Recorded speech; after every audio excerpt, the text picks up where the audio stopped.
OBC એકતા મંચ દ્વારા સાણંદ બંધનું એલાન આપવામાં આવ્યું. જો કે આ બંધને મિશ્ર પ્રતિસાદ મળી રહ્યો છે. સવારથી સાણંદના બંધના લઈને ભાજપ અને ઓબીસી કાર્યકર્તાઓ વચ્ચે ઘર્ષણ પણ સર્જાયું હતું. વીટીવી સંવાદદાતા મયુર મેવાડા વિષય પર વાતચીત માટે જોડાઈ ગયા છે. સીધા જોડાઈએ તેમની સાથે. મયુર, ખેડૂતો પર થયેલા દમનને લઈને આજે ઓબીસી એકતા મંચ દ્વારા સાણંદ બંધનું એલાન આપવામાં આવ્યું છે.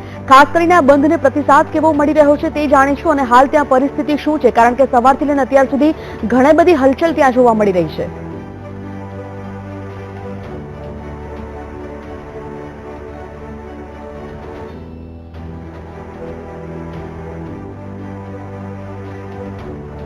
જી મયુર.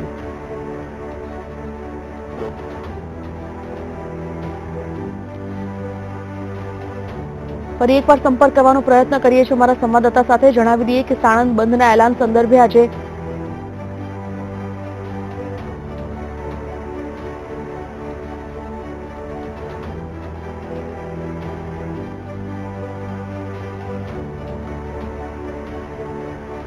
મયુર, આજે સાણંદ બંધનું જે એલાન આપવામાં આવ્યું છે ઓબીસી એકતા મંચ દ્વારા, આ બંધને પ્રતિસાદ કેવો મળી રહ્યો છે, કારણ કે સવારથી ઘણી બધી હલચલ સર્જાય છે. ભાજપ અને ઓબીસી ના જે કાર્યકરો છે તેમના વચ્ચે પણ ઘર્ષણ સર્જાયું છે. પરિસ્થિતિ શું ત્યાં?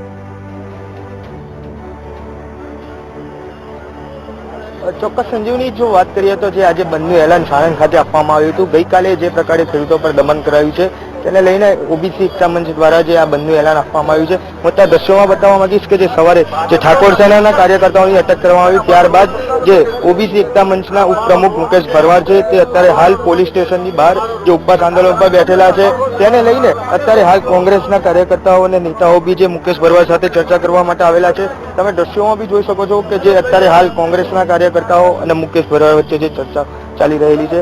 ખાસ કરીને જે મુકેશ ભરવાડ છે તેમની માંગ છે કે જ્યાં સુધી જે તેમના કાર્યકર્તાઓની અટક કરવામાં આવી છે તેમને મુક્ત નહીં કરાય. તદુપરાંત જો જે સામે ભાજપના જે કાર્યકર્તાઓ હતા તેમની જો અટક કરવામાં નહીં આવે ત્યાં સુધી આ ઉપવાસ આંદોલન યથાવત રાખવામાં આવશે. આ ચોક્કસ આ એક ઉપવાસ આંદોલનની જે મુકેશ ભરવાડે જ્યારે આજે સાણંદ પોલીસ સ્ટેશન ખાતે આવ્યા ત્યારે આ જાહેરાત કરવામાં આવેલી છે.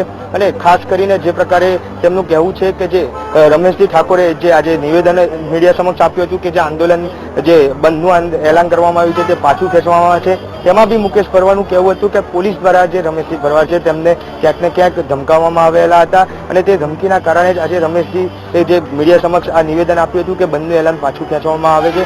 પરંતુ અલ્પેશ ઠાકોરે આ જે જાહેરાત હતી તેને ખોડી હતી અને ચોખવટ બંધ તેમનું કહેવું હતું કે જે બંધનું એલાન છે તે કોઈ બી હિસાબે પાછું ખેંચવામાં નહીં આવે, બંધનું એલાન યથાવત રાખવામાં આવ્યું છે.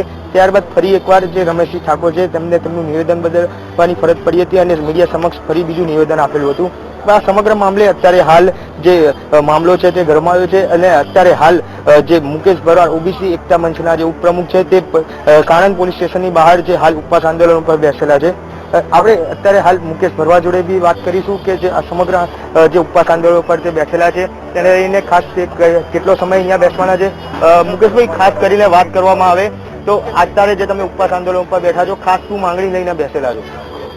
અમારી માંગણી છે કે ભારતીય જનતા પાર્ટીના કાલે વરવો ચહેરો જે બહાર આવ્યો ખેડૂત વિરોધી, બરોબર છે, એ પાણી માંગતા હતા. પાણી વગરની રૂપાણી સરકાર પાણી આપવામાં ફેલ ગઈ છે. કાલે એ લોકો જે દંડા માર્યા છે એના માનમાં કે એ લોકોને પાણી મળે, 3 દિવસનું અલ્ટિમેટમ અલ્પેશભાઈ આપેલું છે. તો આજની તારીખમાં અમારા જે ટીમ હતી એ બજારમાં રિક્વેસ્ટ કરતી હતી, 90% બજાર બંધ હતું, એમના ગુંડાઓ આવ્યા, દંડા ધોકા બધું લઈને ફરતા હતા. અમારી ટીમ સાથે જીભાજોડી કરી, ગાળાગાળી કરી છે. એ રીતે જે કઈ બનાવ બને છે આજે એ ગુંડાઓને પકડવામાં નહીં આવે ત્યાં સુધી અમે અહીંથી નથી ઉભા થવાના. ખાસ ક્યાંક ને ક્યાંક રમેશજી ઠાકોર જે ઉપાધ્યક્ષ છે તેમના દ્વારા એવું નિવેદન સામે આવ્યું હતું કે આ બંધનું એલાન છે તે પાછું ખેંચવામાં આવે છે. એ બાબતમાં આપ શું કહેશો? રમેશજી ઠાકોરનું મેં હમણાં પણ કીધું આપને કે છોકરાઓને ધમકી આપવામાં આવી રહી છે, એન્કાઉન્ટરોની બીક આપી રહી, રાજદ્રોહ જેવા ગંભીર ગુનાઓની કલમો નાખવાની બીક આપી રહી છે. એટલે રમેશજીએ જે કઈ સ્ટેટમેન્ટ એ વખતે મેં જ હજી જોયું નથી, પણ મારે વાત થઈ હતી એમની સાથે, મારી સાથે આવી ચર્ચા થઈ છે એમની સાથે કે ભાઈ આ ખોટી રીતે આ છોકરાઓને ફસાવાની વાત કરે છે, આવું કરે છે, આવું કરે છે, આવું કરે છે. એ પછી એમને શું સ્ટેટમેન્ટ આપી છે મને ખબર નથી. કોના દ્વારા આ રીતે તેમને ધમકી આપવામાં આવી હતી? તો એ રમેશભાઈને અમે મળીશું એટલે ચર્ચા કરીશું, મળવા પણ નથી દેતા અમે રમેશભાઈ. ક્યાં સુધી ઉપવાસ આંદોલન ઉપર બેસવાનું છે? ભારતીય જનતા પાર્ટીના જે લોકો સવારે આ દાદાગીરી કરી છે એ લોકો એ ગુંડાઓને નહીં પકડવામાં આવે ત્યાં સુધી અમે પાણી ખેડૂતોને નહીં મળે ત્યાં સુધી અમે બેઠા છીએ. ભારતીય જનતા પાર્ટીના ગુંડાઓની તમે વાત કરો છો, કોણ કોણ છે એ ગુંડાઓ, શું નામ છે તમે?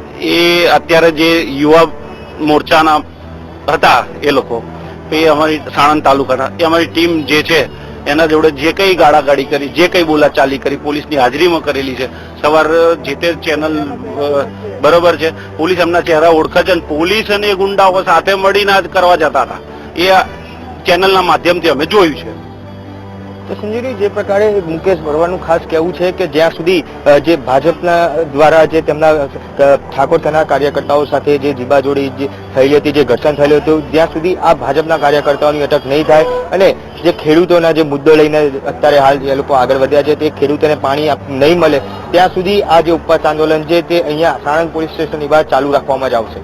સંજીવની. મયુર, ક્યાંક ને ક્યાંક આજે જે ઓબીસીના કાર્યકરો અત્યારે સાણંદ બંધના લઈને વિરોધ સૂત્રોચ્ચાર કરી રહ્યા છે, ત્યાં એકઠા થઈને આ તમામ પોલીસ વિરોધી કે પછી ભાજપ વિરોધી નારા લગાવી રહ્યા છે, પરંતુ આજે ક્યાંક ને ક્યાંક ઓબીસીના અંદર પણ જૂથવાદ જોવા મળ્યો.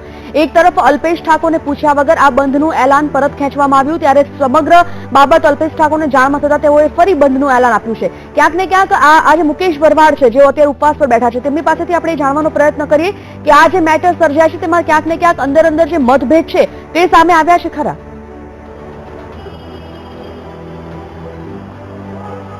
ચોક્કસથી સંજુની, આપણે ફરી એકવાર મુકેશ ભરવાડ સાથે જે વાત કરીશું કે જે હાલ જે રમેશભાઈ ઠાકોરનું જે નિવેદન આવેલું હતું ત્યારબાદ જે વાત કરી રહ્યા છે કે મુકેશભાઈ, ખાસ વાત કરીએ કે જે રમેશભાઈ ઠાકોરનું નિવેદન સામે આવ્યું ત્યારબાદ અલ્પેશભાઈનું બી કહેવું હતું કે કોઈ આ રીતનું બંધનું એલાન આપવામાં નથી આવ્યું, તો ક્યાંક ને ક્યાંક બંધ કરવામાં નથી આવ્યું, એલાન ચાલુ જ છે. બંધનું એલાન પાછું ખેંચવાની વાત હતી, પણ ક્યાંક ને ક્યાંક આ ઠાકોર સેના કે ઓબીસી એકતામાંથી અંદર ક્યાંક ને ક્યાંક ભાગલા પડते તેવું લાગે છે. રમેશજી અમારા વડીલ છે, અલ્પેશભાઈ અમારા વડીલ છે, એમનો આદેશ શિરોમાન્ય હોય. અમારી પરિસ્થિતિ એ છે કે ક્યાંક ને ક્યાંક પોલીસ દ્વારા ડરાવવા, ધમકાવવામાં યા ગંભીર કલમોમાં ફસાઈ દેવાની જે રીતે ધમકીઓ આપવામાં આવી રહી છે, ગરીબ છોકરાઓના હિતમાં જે કઈ એ વખતે વાત કરી હોય, અત્યારે મારે વાત એ વખતે થઈ ગઈ હતી ટેલિફોનિક, મેં આ લોકોએ મને કે ધમકી આ લોકો આપે છે, તમે બધા આવો એટલે અમે પણ આવ્યા છીએ, અલ્પેશભાઈ પણ આવી રહ્યા છે, એટલે આમની જે ધમકી છે એને પૂરેપૂરી રીતે અમે વખોડી નાખીએ છીએ અને આવનાર સમયમાં જે ઓફિસરો ધમકી આપી છે એને ભારતીય જનતા પાર્ટીને કહેવા માંગીએ છીએ ખેડૂત વિરોધી નીતિ જે છે એ તમારે 2017માં તમે રિપીટ નહીં થાવ એ પાકી વાત છે.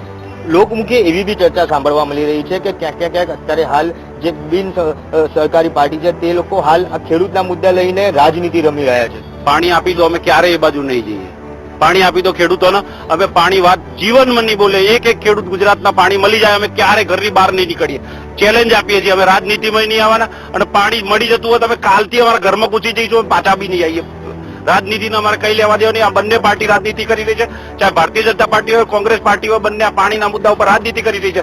છેલ્લા 21 વર્ષથી આ સરકાર છે, 60 વર્ષ પહેલા એ સરકાર હતી. આજે ખેડૂતોની પરિસ્થિતિ એની એ જ છે, જે પરિસ્થિતિ લોકોને મારવા, મા બેન દીકરીઓ ઉપર દંડા વરસાવવામાં આવી રહ્યા છે. કાલ કહેવામાં આવ્યું છે કોળી બેન ઉપર કે કોળી ભાઈઓને મારો. આ કયા લેવલનું રાજકારણ થઈ રહ્યું છે? થોડા વાર પહેલા કોંગ્રેસના નેતાઓ, કાર્યકર્તાઓ બી તમારી સાથે મળ્યા છે, અત્યારે ચર્ચા થઈ, શું એમનું કહેવું? એમને પણ તમે સાંભળ્યું હોય તો મીડિયાના માધ્યમથી કહેવા આવ્યા છીએ કે જે કઈ કરી રહ્યા છો, ભારતીય જનતા પાર્ટી, કોંગ્રેસ પાર્ટી રાજનીતિ કરી રહી છે, એનાથી વિશેષ કઈ કરી નથી રહી. એક ચોર છે તો બીજા ઘંટી ચોર છે, એનાથી વિશેષ આ બે પાર્ટી વધી કઈ જ નથી. સંજયજી, બિલકુલ મુકેશ ભરવાડનું ખાસ કહેવું છે કે જે રમેશજી ઠાકોર છે તેમને જે ભાગલા પાડવાની વાત છે તેવું કોઈ આની અંદર ભાગલા પડ્યા નથી, પરંતુ ચોક્કસથી જે પ્રકારે તેમને જે ધમકી આપવામાં આવી હતી તે ધમકીના પગલે તેમને જે આ નિવેદન આપવામાં આવ્યું હતું. થોડી વારમાં જ અલ્પેશ ઠાકોર અહીંયા આગળ આવી રહ્યા છે અને ત્યારબાદ જે આગળનો નિર્ણય લેવાશે તે તમામ નિર્ણય આ લોકોને સ્વીકારવામાં આવશે. તદુપરાંત ભાજપ કે કોંગ્રેસ ઉપર સીધા આક્ષેપો કરવામાં આવેલા છે કે ભાજપ ને કોંગ્રેસ બે એક રાજનીતિ રમે છે. જો ખેડૂતોને પાણી આપવામાં આવે તો કાલથી આ જે આંદોલન ચાલુ રહ્યું છે તે બી બંધ કરી દેવામાં આવશે. સંજીવની. બિલકુલ મયુર, સમગ્ર માહિતી માટે આપનો ખૂબ ખૂબ આભાર.